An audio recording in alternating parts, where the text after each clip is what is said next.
Hello बच्चों, आप सबका आपके अपने चैनल गोविंद मैथ लेक्चर्स में एक बार फिर से स्वागत है। तो प्रिय विद्यार्थियों, आज की इस क्लास में हम कक्षा 8 हिंदी विषय की वर्कबुक 2023-24 के कार्यपत्रक 23 और कार्यपत्रक 24 को सॉल्व करना सीखेंगे।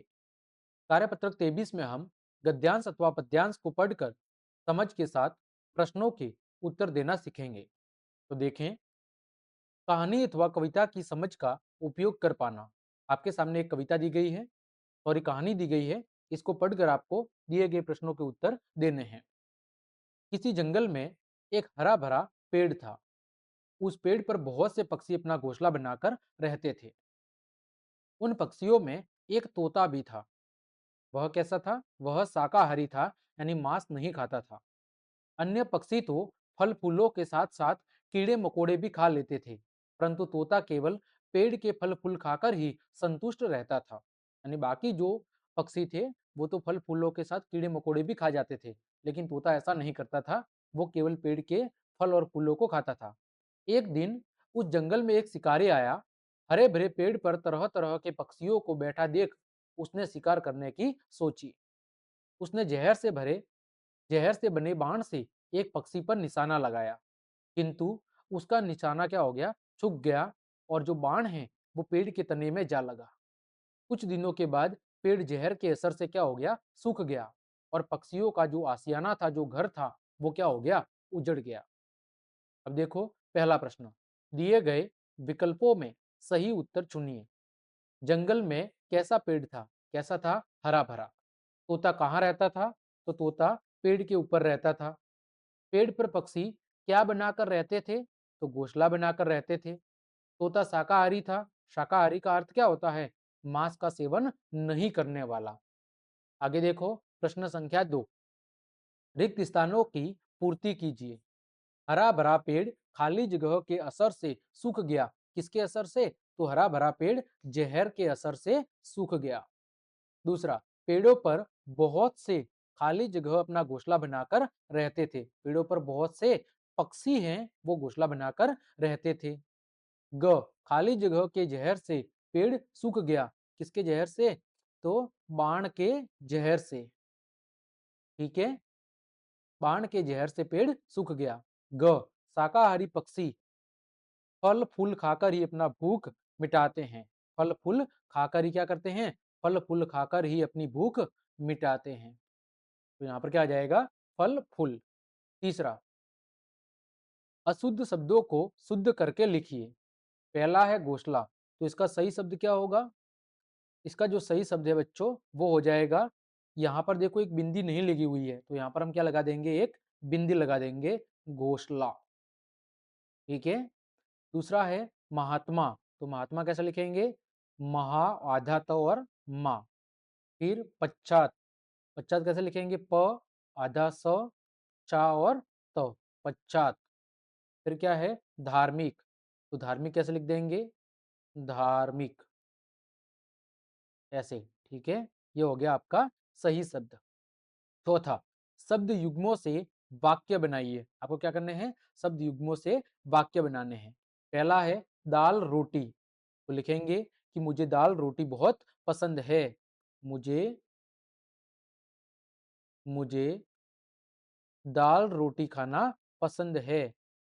मुझे दाल रोटी खाना पसंद है। ठीक है। दूसरा है खाना पीना, तो इसका क्या लिख सकते हैं? कि भिखारी को खाना पीना दो। भिखारी को खाना पीना दो। भिखारी को खाना पीना दो। ग है कचौरी पकौड़ी, तो आजकल लोग बाजार में कचौड़ी पकौड़ी बहुत खाते हैं। आजकल बाजार में लोग आजकल बाजार में लोग कचौरी पकौड़ी बहुत खाते हैं। ठीक है, आगे बढ़ते हैं। कार्यपत्रक 24, यहाँ पर भी हम क्या सीखेंगे? दी गई कहानी को पढ़कर हमें प्रश्नों के क्या देने हैं, हमें प्रश्नों के उत्तर लिखने हैं। देखें, एक नदी के किनारे ताड़ का भारी पेड़ था। वह बहुत मोटा और कैसा था, मजबूत था।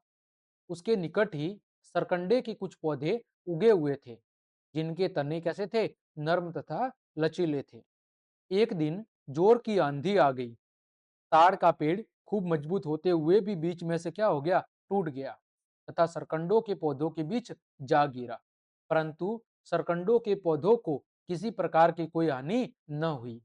यह देखकर वह हैरान हुआ और वह उनसे पूछने लगा, क्या कारण है कि नर्म और कमजोर होने पर भी आंधी तुम्हारा कुछ भी न बिगाड़ सकी, जबकि मजबूत होते हुए भी मैं टूट गया हूँ। ताड़ भाई, आप अपनी शक्ति की अकड़ में झुके नहीं और टूट गए, परंतु हमने नरम होने के कारण झुककर आंधी की प्रभुता स्वीकार की और क्या रहे, सुरक्षित रहे। ठीक है। अब देखो पहला प्रश्न, नदी के किनारे किसका पेड़ था? तो नदी के किनारे किसका पेड़ है? ताड़ का। ताड़ के निकट कौन से पौधे उगे हुए थे? सरकंडे के पौधे। ताड़ के पेड़ की विशेषता क्या होती है कि वह कैसा होता है? नर्म होता है। चौथा प्रश्न देखो, नर्म और कमजोर होने पर भी जो आंधी है वो सरकंडों का कुछ नहीं बिगाड़ पाई, क्यों? तो कारण क्या है कि जो सरकंडे होते हैं उनके तने कैसे होते हैं, नर्म और लचीले। इस वजह से आंधी है वो सरकंडों का कुछ भी नहीं बिगाड़ पाई। तो हम लिख देंगे कि सरकंडे के तने, सरकंडे के तने नर्म और नर्म और लचीले होने के कारण, लचीले होने के कारण आंधी, आंधी सरकंडों का कुछ भी नहीं बिगाड़ पाई। आंधी सरकंडों का कुछ भी बिगाड़ नहीं पाई। इसकी वजह से कि जो सरकंडे के तने हैं वो कैसे होते हैं, नर्म और लचीले होते हैं। इस वजह से जो आंधी है वो सरकंडों का कुछ भी नहीं बिगाड़ पाई।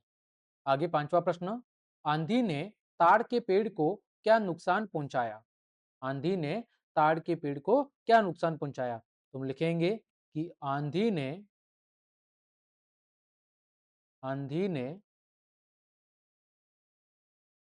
ताड़ के पेड़ को, ताड़ के पेड़ को बीच में से क्या कर दिया था, तोड़ दिया था। बीच में से तोड़ दिया। आंधी ने ताड़ के पेड़ को क्या कर दिया था, बीच में से तोड़ दिया था। अगला चट्टा, सरकंडे के पौधों की विशेषता बताइए। तो क्या विशेषता है? तो हम लिखेंगे कि सरकंडे के पौधे, सरकंडे के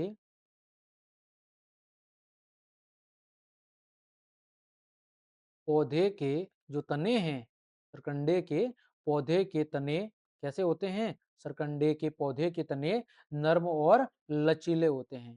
कैसे होते हैं? नर्म और लचीले होते हैं, जिससे वो आंधी तूफानों में आसानी से टूटते नहीं हैं। जिससे वो आंधी तूफानी में, आंधी तूफानों में आसानी से टूटते नहीं हैं। ठीक है, आसानी से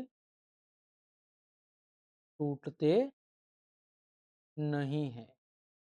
ठीक है, तो इस तरह हमने आपके कार्यपत्रक 23 और कार्यपत्रक 24 के सभी प्रश्नों के उत्तर बहुत अच्छे से जान लिए हैं। उम्मीद करता हूं सभी प्रश्नों के उत्तर आपको अच्छे समझ में आए होंगे। तो क्लास देखने के लिए आप सभी का धन्यवाद। यदि आपको मेरी क्लास और मेहनत पसंद आई है तो फिर लाइक, कमेंट, शेयर और सब्सक्राइब जरूर करें। आज के लिए इतना ही। जय हिंद, जय भारत।